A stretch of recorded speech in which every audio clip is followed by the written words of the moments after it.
You're listening to Truth on Tap with host Kevin Kirsten. There it is. Oh, Lordy. Will it work? I don't know. We just don't know. Some say that karma is a bitch. Some say that karma is a bitch. Yeah. Some say it. I'd say it. Okay, I wonder if Al-Assad would say it. San Jose on business. I called about 3 hotels. Hey, baby, can you check that? There was a Thank you. going on or something, but I did Yeah, working on some technical stuff here. We'll get into it. You're listening to Truth on Tap, this time on Spreaker. Yes, this is your host, Kevin Kierstead. We're talking about Syria today. It's a continuation of a show broadcast on Blog Talk Radio / Truth on Tap if you'd like to hear the first hour of that show. Couple of notes here. We're going to have a abbreviated show. It's 30 minutes because that is the limitation that I'm currently experiencing on Spreaker. And then I will start another show. You can only broadcast for 30 minutes at a time until you get a paid account. And that's the way that goes. So we still have a half hour. We can still do stuff here. We cannot take call-ins on Spreaker. A little bit different. If you've not experienced Spreaker before, it's I'd say it's better, the interface, than Blog Talk Radio, but it doesn't take call-ins. You have to be on Skype. So I don't have Skype open right now.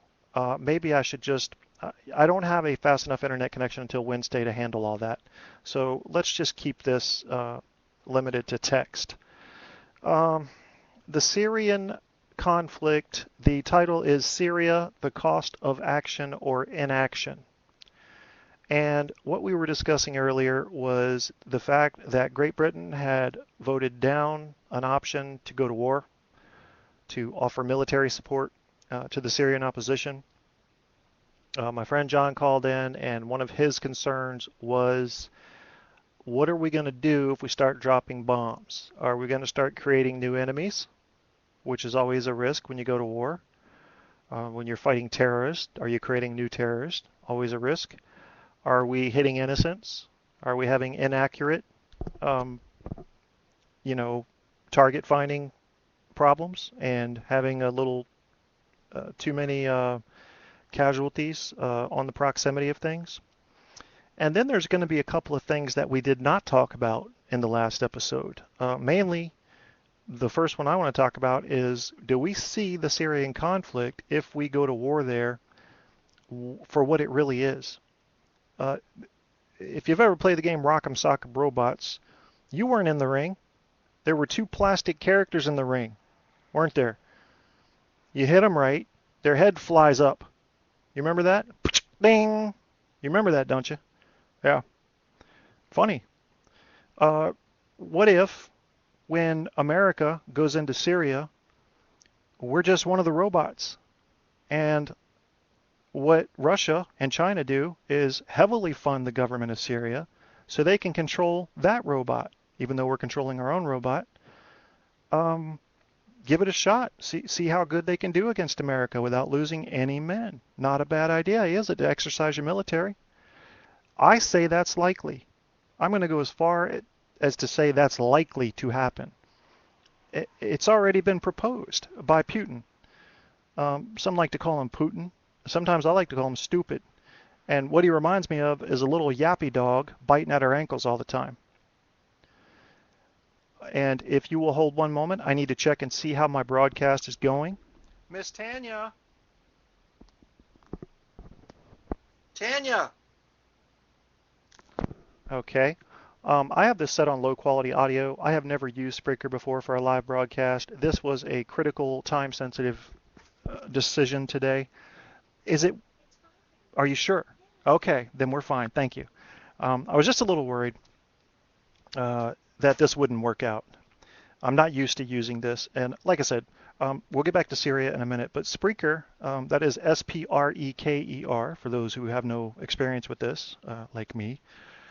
It looks a lot more fun. It's got all these sound effects you can use. They don't have those on Blog Talk Radio that I've seen. You can upload your own, but they've got this huge library. I mean, you can really take a radio show to the next level, with applauses and boos and situation appropriate sound effects. On a show this serious, I'm not going to do anything like that. Nothing can be funny. So I'm hearing occasional woof, kind of like wind blowing. So I'm adjusting my microphone to try to avoid that. If you can, I'll tell you what, I'm going to go ahead and I'm going to take a chance here. I'm going to go ahead and open Skype. I have no experience with Skype either. Actually, I see a chat window down here. Let me see if that opens. I don't know how to tell you where to go for chat. Maybe you're already on the site. Maybe you're already chatting. This is all new to me. I had to decide from 2 o'clock when I tried to continue the show for 2:30, between 2:30 and 3, to use an entirely different service, upload entirely different music, transfer entirely different, well, the same descriptions, and create a show using entirely different technology, because the Blog Talk Radio one was over the phone. So this is all new on me. Bear with me there. What's important is the message. And what we're trying to do here is get the feeling of the people. Now, I've advertised this show on a few different sites, a few different posts, a few different parts of Facebook, namely the BBC, which is a news source that I respect a lot for minimizing slants on news, especially international news. They've got a dog in this fight, even though their dog isn't in this fight. How's that? Well, they have something to lose if they go and something to lose if they don't. Does that make them special? Not at all. Anybody who's not willing to do anything in Syria has a price to pay. Anybody who's willing to do anything in Syria, on either side, has a price to pay. The question is, how's it going to play out? How's history going to view it?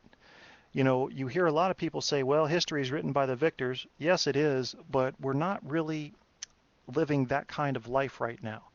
Take a look at the sources of history that are scribbling right now. Used to be a few people in books. The army comes through from the other country that wins, burns all the books and tell their version, right? That's not going to happen anymore. It's digital. It's in all kinds of corners of the world. The history is going to start to become more vast, more broad, and therefore more accurate. So history will not be written by the victors. History will be written by the people who write it. And it's that simple, no matter where they're from, no matter if they're victors or losers. That's a good thing. That's a good thing, because I'm a stickler for accuracy. We don't always get accurate news. We don't know if the U.S. report on Syria is an accurate report yet. We need to see specifics of evidence. We don't know if the British report, both of which are available online, is accurate yet. We need to see the references and check those out.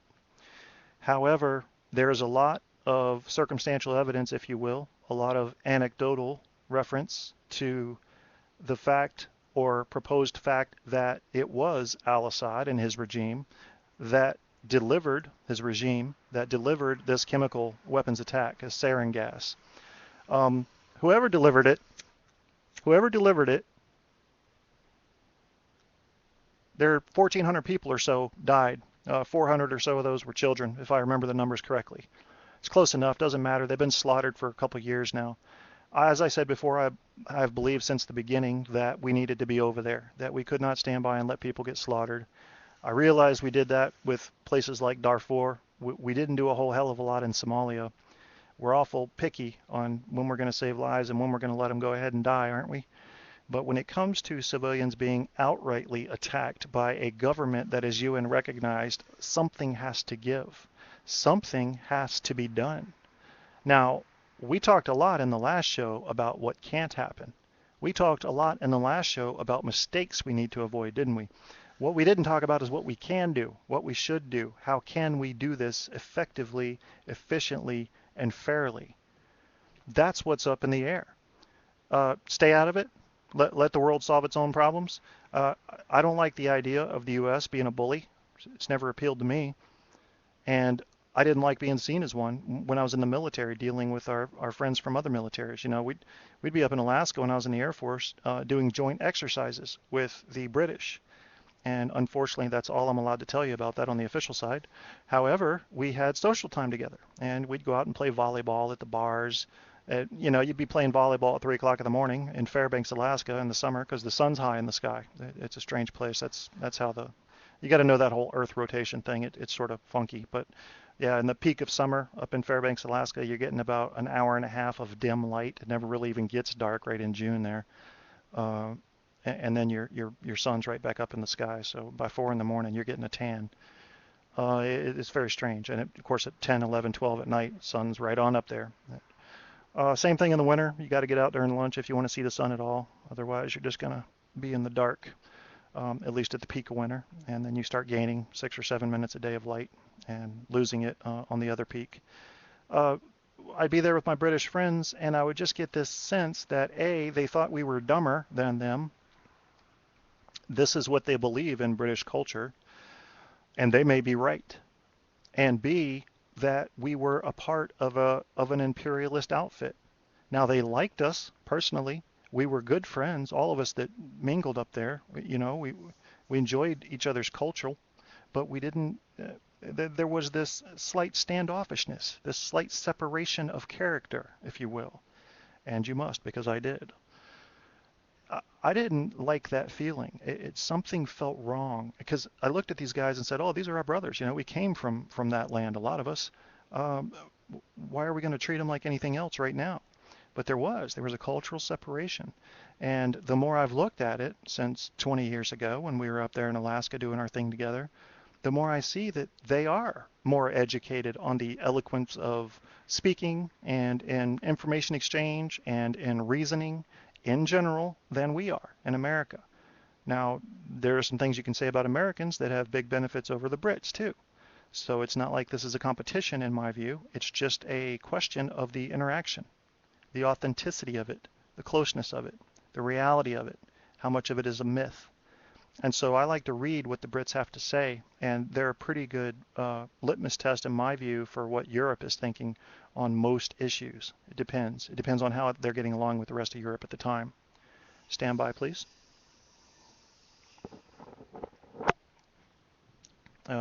Getting used to a headset here that I'm wearing. Again, you call in with the other service, and I was using a Bluetooth headset it was stereo headphones, but it had a mic built in, and the audio quality was horrific. This probably isn't much better right now. The headphones are good headphones, but I'm on this, sad little dial-up connection over Wi-Fi, over 3G that doesn't even get 3G speeds half the time. So we're struggling here, but that's only until Wednesday. So this will be the last show. Or these next 2 shows will be the last 2 shows done in that fashion. What are we going to do about Syria? Let's play what if. Why not? So I'm Syria, and you're the United States. Okay? Let's play a little role play game here. I'm Syria. What am I going to say to you? I'm Syria, the people. I'm not Syria, the Assad regime. And I say to you, help me. My neighbors are being shot in the head, 5-year-olds. I've got other neighbors that are 10-year-olds. They're getting raped, gang raped. I've got other neighbors that are being tortured, having limbs cut off for information. My country is seen as one of the worst in the world by all humanitarian organizations that make such ratings. All I want you to do, America, if you can do it, you're the powerful one, is give us a chance. Just get them off of us and let us live our lives. That's all we're asking. That's what I think your average Syrian wants. Now, if they were a pack of rabid, hungry wolves that wanted to just steal power gangster style, that might be a different story, and maybe that's why we treated Somalia a little different. I don't know. But they're not. They just want to live. They just want to live and do their thing. And they're being slaughtered like cattle. Okay, now that happened in Darfur as well. And we honestly have no excuse on why we didn't help there. No excuse. I won't forgive us for that on a government basis. It's just, we've got enough resources to help when there's slaughters. We've got enough resources. If we were weak, if we were the 15th most powerful country in the world, and a religious group, doesn't matter if they were left or right, they pop up, they start assaulting people in the United States. The police can't stop them. The military's not big enough. They're killing people left and right, and we need international help. We're going to look up We're going to look at the powerful ones. And what are we going to think when they say, we'd rather not help you? Yeah, we got stuff to do. We have stuff to do. How are you going to feel about them? Because that's what you're setting us up for right now if you don't help these people. That's what you set yourself up for anytime you don't help people. We talked earlier about how the Brits think we're war hungry. Yet, when I think back over the wars that we've fought, especially in the past 100 years, I see a whole lot of helping people, don't you? Oh, there may have been some financial interest. The military-industrial complex is always at work. The contractors, the government, is in bed with them on a lot of cases. I want to take a moment here and talk about our government. Our government is not this machine that is out to get us. I hope you understand that, because that's kind of important. Our government consists of people that grew up with us, sat in the desk in the 7th grade right beside us, ran for office, and were chosen by the people. Chosen by the people to take those offices. That's the government. There's no dark force that leaks in from under a manhole cover and goes into the government. It's Fred. It's Fred that sat beside you in the 5th grade. Used to pick his nose a lot. Yeah, he's a senator now. Okay? They're real people. They're Americans. They live in the same country. They're sharing the air with you. So let's give them a break as far as a whole and just hold them accountable separately as who's doing their job and who's not, who's representing their people and who's representing their own interest. Versus, I should say. This discussion can go 200 ways right now, and that's really what I want to happen, because that's going to stir up ideas, and that's what we need. Don't believe the argument that says we need to put in any money that we would spend in a battle situation here at home, because that's not accurate. Our interests are served extremely well in protecting innocent human beings globally. They are served extremely well. The investment pays back 100-fold. Not doing anything, and this is just from a financial and military point of view. I'm not even getting into morals. It pays you back, just from a business perspective almost. Now, on a moral agenda, you can put religion aside. If you look at any religion, very few of them are going to condone violence toward innocent people. Some of them will allow for violence against people of different belief systems. That needs to be addressed on a wider scale, I think. But most of them are for peace, aren't they? Doing the right thing, not coveting the neighbor's wife, not stealing, not killing. But yet it's okay to kill in some situations. Can we go in and just arrest the al-Assad regime? I suppose we could. They got a big jail at the UN. They're going to need one. Why aren't we getting enough UN support for this? We have sat by and watched 5-year-old kids crossing the street, watch their head explode, hit by a sniper bullet. Sniper just felt like blowing them away. How is that okay? How can the United States, of all countries, sit by and watch that happen? We got to do better than that. So maybe it's not bombs, folks. Maybe it's not boots on the ground. I do need to get some people in here, so I am going to try Skype. I'm asking you to bear with me. This will be my first time actually being on Skype and having it up. My computer's been running funny lately, and although I'm a PC tech, I have not had time. I'm talking about the last 24 hours. So you're just going to have to bear with me here as I try to sign on here. If it takes too much bandwidth, then the audio quality is going to fail. So facing a kind of a thing here, but this discussion needs to happen. So I'm on Skype, and you can call me, and I suspect you can get in on chat here. I'm going to go ahead and try to open it up, conversation. My name on Skype is Mr. Kevin Kierstead with dots between each thing. So you have Mr. Mr. dot Kevin dot Kierstead, like steady without the Y. I'll tinker with this and figure out how to get my chat up. You know how you can look me up on Skype now. You can call in as well over Skype, and let's just hope this works. Getting back to repercussions and what's really going on in Syria, what about a proxy war?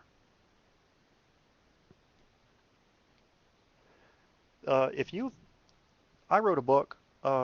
My last book that I published was called Addie's Boom and the Blast Frontier, and I'm not saying that it's anything special. I think it's pretty good.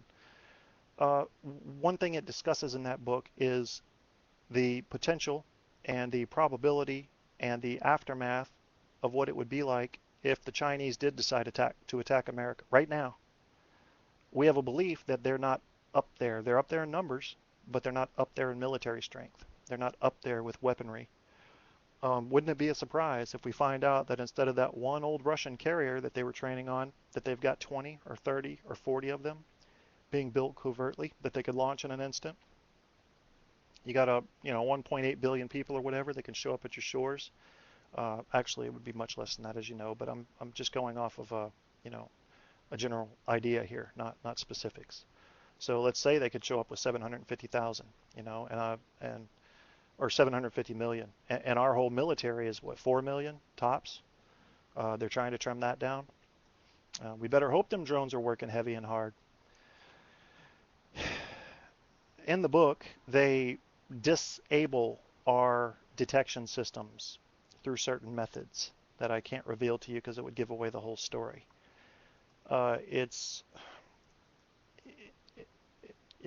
shows the scary aftermath of what would happen if China decided they wanted to take over the United States. Don't think that would be a Vietnam. It'd be far worse. If you want to think of it as Vietnam, then you better hope that we're the VC, because that's what we'd be doing, hiding in our alleys and in our forest, coming out doing quick guerrilla strikes and disappearing again. And I know that was made semi-popular in the Revolutionary War by certain parts of the American militias, but it's not something we're used to, is it? We're a structured bunch that have been leading the world for 150 years on strength. That won't be the case if China hits us. We're going to be challenged on whether or not to use nuclear, on how to use nuclear, what if they use nuclear. It'll get pretty crazy. Let's see. Here I am in Skype, and I cannot tell if anybody's here. I don't know what to look at here. So instant messages, tools, contacts, I don't know. Online status, I think it shows me online. Okay, well, it's there. I guess if you show up, I'll see you. I don't know. Maybe somebody can let me know what's going on with Skype. Send me a message on Facebook or something if you are one of my Facebook friends and you can hear this. Otherwise, I'll just go ahead and we'll talk through Facebook. That's another way to do it. So message me on Facebook if you happen to know me, and we can answer some questions that way. And that's not such a bad idea considering the situation right now and the way it's broken down for me. So I'm messaging one of my friends right now and see if he'll respond. And then anybody that can find me on Skype, again, it's mr.kevin.kierstead. You can find the older versions and the older episodes of the show at Blog Talk Radio /Truth on Tap. You can find the Facebook page at facebook.com/Truth on Tap show. You can go to and find the old episodes of my Spreaker, and I've uploaded some of those Truth on Tap broadcasts to Spreaker. You can find those at Spreaker.com user Truth on Tap. So it's different for each site, but hopefully you got all those. We're going to end the show today at the 30-minute mark. So, and I have to play one more song by Bad Ace, which is "Don't Leave Me Alone." Since we're not getting much of a messenger interaction today, I'm going to go ahead and call it a show at 30 minutes. If people get interested, please go to the Facebook page. We will pick this show back up and get interactive with it. You can get to the Facebook page, facebook.com/Truth on Tap show, just like it sounds. You'll have to call in using Skype, or we can do messaging that way, and I will get up to speed on what I have to do to use Spreaker. BTR, Blog Talk Radio, failed me today. They promised me something they couldn't deliver, so it threw me into a tailspin. I wasn't prepared for that curveball. But there is a very serious decision to be made here. I'm sitting here halfway dumbfounded that France said yes and the UK said no. I'm sitting here somewhat stupefied that Saudi Arabia has called out, as has the other countries in the Middle East that are concerned about this. Israel had already called out about it. Turkey, all of the countries bordering Syria are very concerned about this. They have been for a while. All of the humanitarian organizations are concerned about this. They have been for a while. But nobody's done anything. What a strange, strange thing this is. I don't think we've seen anything exactly like this in modern warfare history. Letting a civil war go on with major innocents being slaughtered and not do anything. Darfur is an exception. There's a million different theories as to why that happened the way it did. I don't want to see that happen again. I don't know about you. So what do you think? Just let them work it out, let them slaughter them, let them trim down their own population, call it natural selection? Is that where we're going with this? Send them some cash, call it a day? What do we do? Send them some food?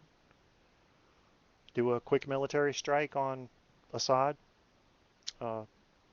Perform an assassination, which is something against our own policy, assassinating foreign leaders? What do we do? Just arm the rebels? We got to do something. I don't think we let this one go, guys. I really don't. I think we got to do something. Maybe we should work harder on getting comprehensive support for that action. Anyway, I'm going to call this a show. We're going to play Bad Ace, Don't Leave Me Alone. I want to thank you for listening to Truth on Tap today. We may not be playing Bad Ace, Don't Leave Me Alone, because the console will not let me add the song. So I'll have to apologize there. That's my good luck charm too. Anyway, if we have another episode later today, if you show some interest, then I will be playing 2 Bad Ace songs to make up for it. Yeah, that's my good luck charm. I can't be messing with that. All right, well, thank you for listening to Truth on Tap. This has been your host, Kevin Kierstead. Tune in on Tuesdays and Fridays on the Blog Talk radio station at 11 p.m. for guaranteed shows, and you'll see scheduled on the Facebook page and on the Blog Talk Radio and possibly Spreaker pages other episodes that are upcoming